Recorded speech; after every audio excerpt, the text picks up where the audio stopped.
బాగా అనిపిస్తుంది కూడా చేసినదాన్ని. ఆయన మాటల్లో మనము ఆయన ఎంత శ్రమ చేశాడో దీనికి ప్రాక్టికల్గా ఏం ఇబ్బందులు ఉన్నాయి, ఏం అడ్వాంటేజెస్ ఉన్నాయి, ఎలా ఎన్ని క్రాప్స్ ఇప్పుడు ప్రజెంట్ ల్యాండ్లో ఉంది అనేది అంతా ఆయన మాటల ద్వారా వింటాము. సార్ ప్లీజ్ క్యారీ బాబు ఈ పక్కన తక్కువ ఇలా జరగండి. నీడ చూసుకోకూడదు వ్యవసాయం చేసేవాడు. అర్థం కాదు. ప్రాక్టికల్ 5 నిమిషాలు విన్నా కూడా దీన్ని మనం స్వాగతించాలి. ఇది సెమీ షేడ్ కోసం వేసామన్నమాట. అందరికీ శుభోదయం. దేశాయి కోర్సు కోఆర్డినేటర్, గురు సమానులు, అత్యంత అనుభవజ్ఞులు, వ్యవసాయ నిపుణులు శ్రీ ఆదినారాయణ సార్ గారికి పాద నమస్కారంతో స్వాగతం పలుకుతున్నాం. అదేవిధంగా ఉత్సాహంతో ఉల్లాసంతో వివిధ ప్రాంతాల నుంచి దేశాయి కోర్సులో జాయిన్ అయ్యి కోర్సు ముగింపుకు వస్తున్న సందర్భంలో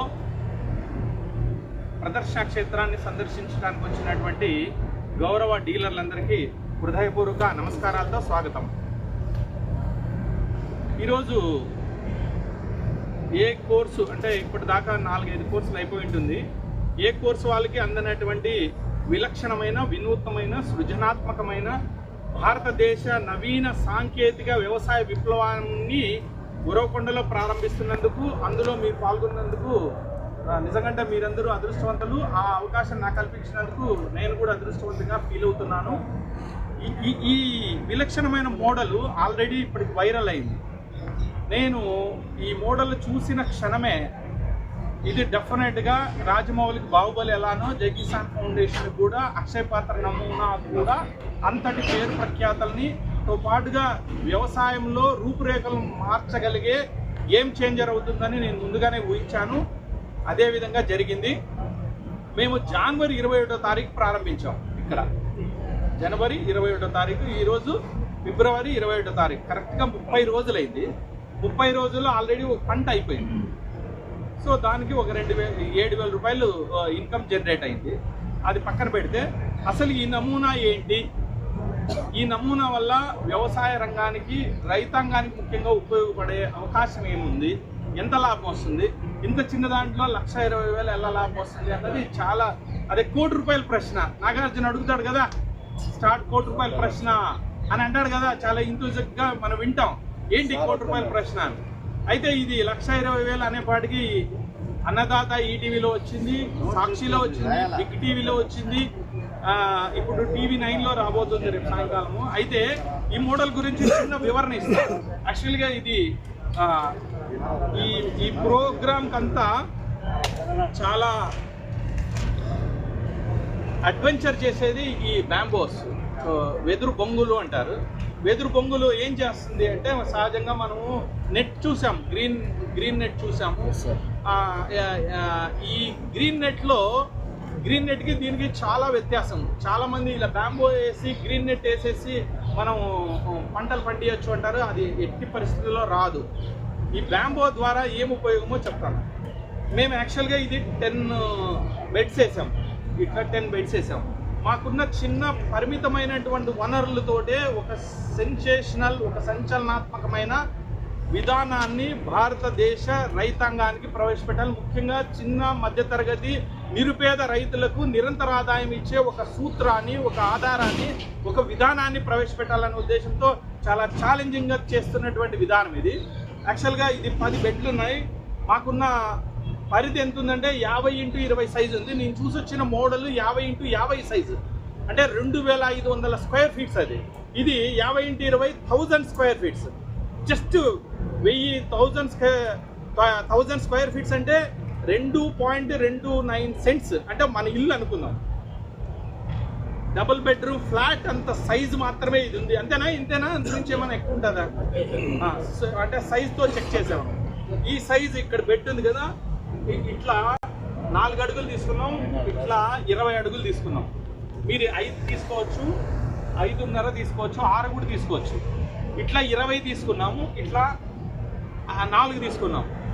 ఈ పరిధిలో మేము అంచనా వేసింది 500 నుంచి 750 కట్టలు రావాలి. ఆకుకూరలు సర్ఫేస్ లీవ్స్ రావాలనే ఉద్దేశంతో ఈ రైజ్డ్ బెడ్లు చేసాం. ఈ రైజ్డ్ బెడ్లు చేయడానికి ముందు మేము బాగా దుక్కి దున్నాం. అంటే 2 మడకలు వేసాము, బాగా కింద మట్టినంతా బయటికి తీసాము, బాగా రైస్ చేసాము. ఆ రైస్ చేసినటువంటి మట్టిని బాగా ఎగదోసాము.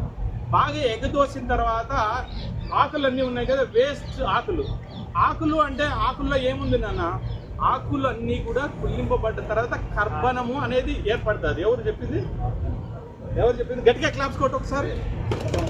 ఆకులు డికంపోజ్ అయిపోయిన తర్వాత ఏమొస్తుంది అంటే, ఒక వ్యక్తి చెప్తూ ఉన్నాగానే మనం క్యాచింగ్ లో ఉండాలి. ఆ అబ్బాయి కర్బనం అని నా నోట్ల నుంచి వస్తున్నాగానే ముందే చెప్పాడు, అంటే సింక్ లో ఉండాలి సబ్జెక్ట్.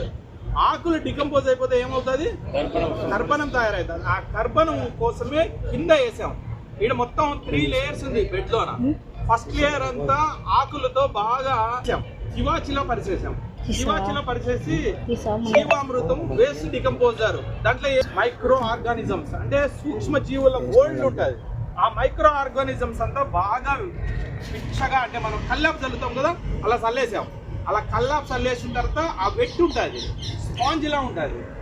ఆకుల మీద డీకంపోజ్ చేయటానికి సూక్ష్మజీవులు వెళ్ళి అక్కడ వర్క్ చేయడానికి కావలసిన నివాస స్థలాన్ని తయారు చేసిన తర్వాత ఎర్రటి మట్టి మనం ఫ్లో చేసిన తర్వాత వస్తుంది కదా, ఆ ఎర్రటి మట్టిని దాని మీద వేసి ఇలాంటివన్నీ మిక్స్ చేసి, అంటే 80% ఎరువులే ఉండాలా, 20% సాయిల్ ఉండాలా.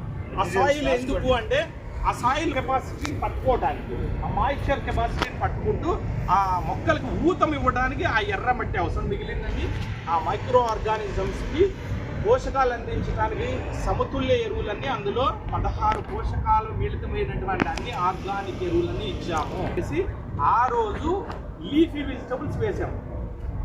మన టార్గెట్ లీఫీ వెజిటబుల్ షార్ట్ డ్యూరేషన్లో 20 నుంచి 40 రోజుల లోపలే మనకి ఇన్కమ్ జనరేట్ అయ్యే ఏదైనా ఉంది అంటే కేవలం ఆకుకూరల సేద్యం మాత్రమే 40 రోజులకి ఇన్కమ్ వచ్చేస్తుంది. మన డబ్బులు ఈరోజు 10,000 విత్తనాలు పెట్టేసామంటే ఆకుకూరలు పోసేసుకుంటే మనకి ఇమ్మీడియట్గా మన 10,000 ఒక ఫస్ట్ కటింగ్, సెకండ్ కటింగ్ వచ్చేస్తాయి. తర్వాత 4 కటింగ్స్ మనకు ప్రాఫిట్లో వస్తాయి. యాక్చువల్గా ఈ సర్ఫేస్ మీద ఫస్ట్ లీఫీ వెజిటబుల్స్ వేయాలి. అయితే మన కాన్సెప్ట్ ఏంటి? బహుళ పొరల వ్యవసాయము.